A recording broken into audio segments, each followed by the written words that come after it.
That's weird.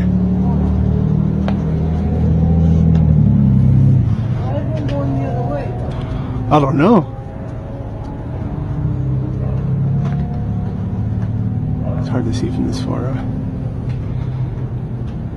Those are not planes, I'll tell you that. Call hello, Yahweh Bashim Yahushai Bashim Rakakwadash. Double honors to the elders and apostles, great male son of Ruel. I am not a member, however, I've entered into their labors. Peace and mercy to the sincere brothers and sisters doing this, wherever you are, whatever your lot may be. It's another quick one. The video just kind of shows them watching these so-called UFOs, but we understand that these are the chariots of the Lord. And it reminds me of a dream I had a couple of years back. I have not had the privilege of actually seeing a chariot in my, just awake state in this dimension. But as I sleep, I've had a couple of dreams about the chariots. This one more so resembles the dream, except that they're already here. So all I saw, I think it was my my blood brother was with me, and we were walking in a field, and behind us comes Esau's technology, his planes, his cutting edge, tip of the spear technology coming one way, and then the chariots coming from another direction, and they are just embarrassing these planes. And this is cutting edge technology, right? Had anybody not seen a chariot, you would think that this technology could rule for ages if the Lord allowed. These were planes that were built to ride high and ride very silent, shoot armaments, or they shoot rounds faster than anything that you can think of. And the basic plane, like I don't want to call it a basic, but an A-10 Warthog, hell, they have rounds the size of a soda can, and I believe, don't quote me, but they can shoot quite a bit in a minute. Now, these stealth bombers and that they have, and these planes that can kind of blend in with the sky, and they have all this stuff, but even still, when they talk about these so-called UFOs, when they talk about the chariots, they explain that the technology is unmatched, that it's hundreds of years, light years ahead, but there is no time limit. It's just, this is the power of Yahweh Bashim Yahushai. So anyway, my brother and I are walking into a field, and these little beams of light are dancing around and making these planes, defying gravity, because there is no sign of propulsion, or the engines don't shift and make it go up or down. It's just, they just move. And next thing you know, the planes are firing, and they can't hit these chariots. I just see these beams of light just dancing back and forth, going all over the place. And next thing you know, I guess, hey, the Lord just gave the go-ahead, and then the chariots started firing back, and then debris started falling out of the sky, parts of planes, all kind of stuff. So my brother and I finally, found a cave to hide in that gave us some cover and some concealment, but we were just watching the show unfold. And the second dream I had, I was sitting in a park. I don't know who I was with. I believe it was a young lady. And as we're talking, her eyes get wide. Fear. Primal fear is what I seen in this woman's eyes. Like a lion was 10 feet from her, and he buried his fangs, and there was nothing that you could do. Primal fear. And I look back, and the same way, like, say you got a bag of beans, and you unzip that bag, and then you turn it sideways, and the beans just pour out. That's what those chariots look like in the sky. They transport it from one dimension to another, and something opened in the horizon, and all of these little beams start just pouring out. And they at first they poured out and went down, and then they poured out into a formation, and then I woke up. Both very beautiful dreams. But what comes with this, because people are going to scoff, what comes with this is salvation. What comes with this is destruction. And notice it's the number 5. I believe that, if I'm not mistaken, that the number 5 signifies power. Okay, I'm going to go 2nd Esdras real quick. 13, because this talks about how Yahushua arrives. There are many chariots, but then there's the one, that fathership, the one Yahushua is arriving on. Okay, and I just wanted to get a couple scriptures on that. 13, let me turn this night mode off. The point is in 6, but I'm just going to read from 3. I'm going to read the highlighted portion. And I beheld, and lo, that a man waxed strong with the thousands of heaven. And when he turned his countenance to look, all the things trembled that were seen unto him. And whensoever the voice went out of his mouth, they all burnt. All they burnt. And all they burnt that heard his voice, like as the earth faileth when it feeleth the fire. And after this I beheld, and lo, there was gathered together a multitude of men out of number from the four winds of the heavens, to subdue the man that came out of the sea. All right, so all of the, the world's armies, because they talked about, I think George Bush Sr. brought that up a while back, talking about, we would all come together if there was one common threat. So, of course, in their arrogancy, and we'll get a scripture on the arrogant and what they're, in Isaiah, but in their arrogancy, they're going to, try to fake their way into this thing. But when the real one happens, you'll know, because primal fear will set in. You will see it. All right, but I beheld, and lo, he graved himself a great mountain, and that's his chariot he's coming on, and flew upon it. But I would have seen the region or place where the hill was graven, and I could not. So large, so huge, that you cannot see the origin of it. And I also think in part because the way my dream showed how the chariots came in like an interdimensional thing, not a falling out of the sky or coming from another planet, but interdimensional. So it was coming out of an opening in the sky, and you couldn't see past it because it was the sheer mass of the ship that's on its way. There may be a little bit more to glean from it. Hold on, let's see. Those are not planes. Not planes. What is there? They're literally floating in the sky. They move slowly, moving away. Huh. What exactly? I don't know. Well, let me see if I can get close. I don't think I can get too close to it. One's going away. Oh, this is the closest I get, but it's all blurry. One's disappearing. Look. Where?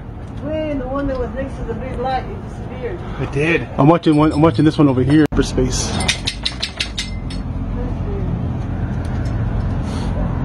Is that one that's left?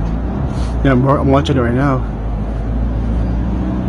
Yeah, it's Okay, so that's it. But anyway, like I was saying, in part, I speculate this verse 6 is because, it's coming from another dimension. So it seems like it is appearing out of the sky, out of nowhere, and it's still in motion. It's traveling. And if you can imagine that, something appearing out of the sky, and then it's just in motion, and it just never stops coming.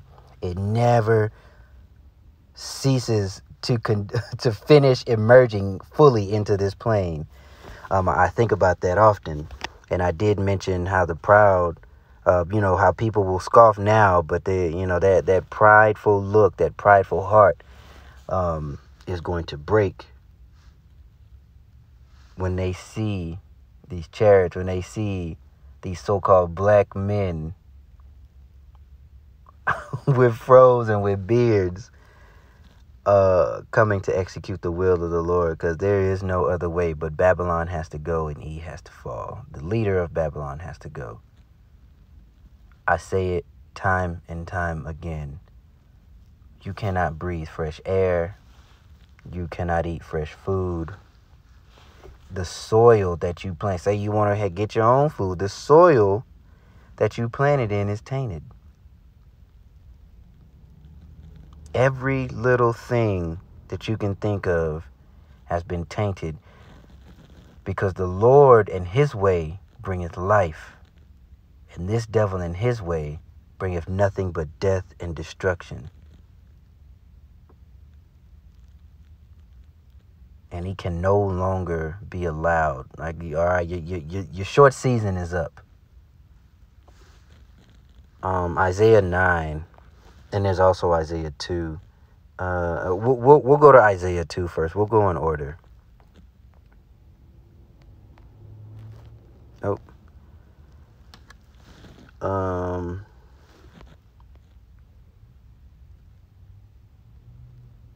Straight to the point. Actually, no, we're going to read 11, and we're going to read the highlighted portion. And this is about the day of the Lord. All right. The lofty looks of man shall be humbled, and the haughtiness of men shall be bowed down, and the Lord alone shall exalt in this day. For the day of the Lord of hosts shall be upon everyone that is proud and lofty, and upon one that is lifted up, and he shall be brought low. And I always say, again, I want to be on the right side of judgment. I don't want to fall to the destruction, the ultimate destruction of the Lord, first and foremost. But I also don't want to fall prey to the hands of my enemy, of these heathen. As Saul fell on his sword because he didn't want to be slayed or be killed by these heathen. I'm of the same sentiment. I don't want to fall by this devil's poison, by his craft, by anything that he has to offer. The scriptures tell you, blessed is the man that lives to see the fall of his enemy. And I pray for that, and I pray for you who are listening and learning, and are sincere. I pray that same prayer for you, that we are preserved. Because when you see these so-called UFOs, you ought to liken it to salvation. Salvation to the hopeful elect, that small number that is supposed to be saved, and then destruction to everything and everyone else. Ushering in of a new age, a proper age, where order is going to be restored unto the earth, where life can again flourish. And what do we say? Isaiah. I think the next couple scriptures are here in Isaiah, so we'll go scoot on over to 9.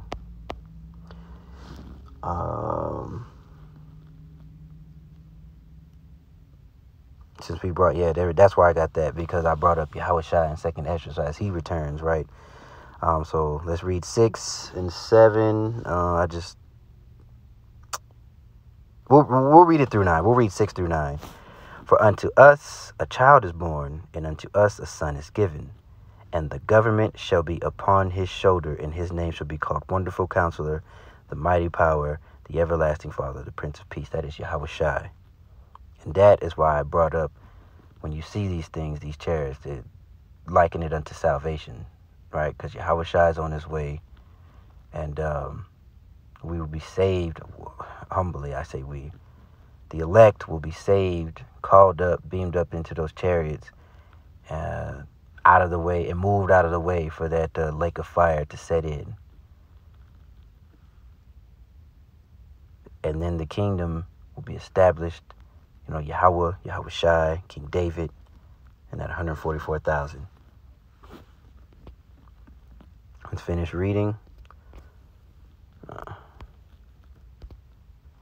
Of the increase of his government and peace there shall be no end, upon the throne of David and upon his kingdom, to order it and to establish it with judgment and with justice from henceforth forever and ever. The zeal of the Lord of hosts will perform this.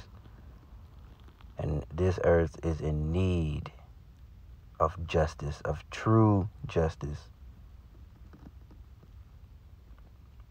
Because as it stands, this devil does as he pleases and then holds himself not guilty. And right here now, you may be, getting away with these things, but there's an account in the heavens. And your tab is about to be due. Verse 8, the Lord sent a word into Jacob, and it hath lightened upon Israel. And all the people shall know, even Ephraim and the inhabitants of Samaria, that say in the pride and stoutness of heart, the bricks are falling down, but we will build them. Okay, so yeah, I just needed 6 and 7. And we'll move to 13, and that will be the video. Speaking of the day of the Lord, we'll start at 6. Howl ye, for the day of the Lord is at hand, and it shall come as a destruction from the Almighty. Therefore shall all hands be faint, and every man's heart shall melt. And they shall be afraid. Pangs and sorrows shall take hold of them. They shall be in pain as a woman that travaileth. They shall be amazed at one another. Their faces shall be as flames. Behold, the day of the Lord cometh, cruel, both with wrath and fierce anger, to lay the land desolate, and he shall destroy the sinners there out of it.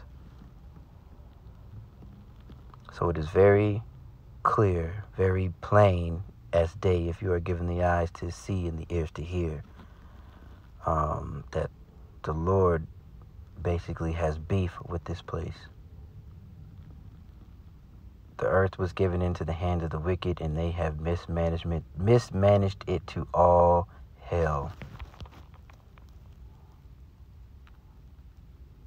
Everything, and I do mean everything, has declined. So with that being said, I pray that you are edified. I pray that you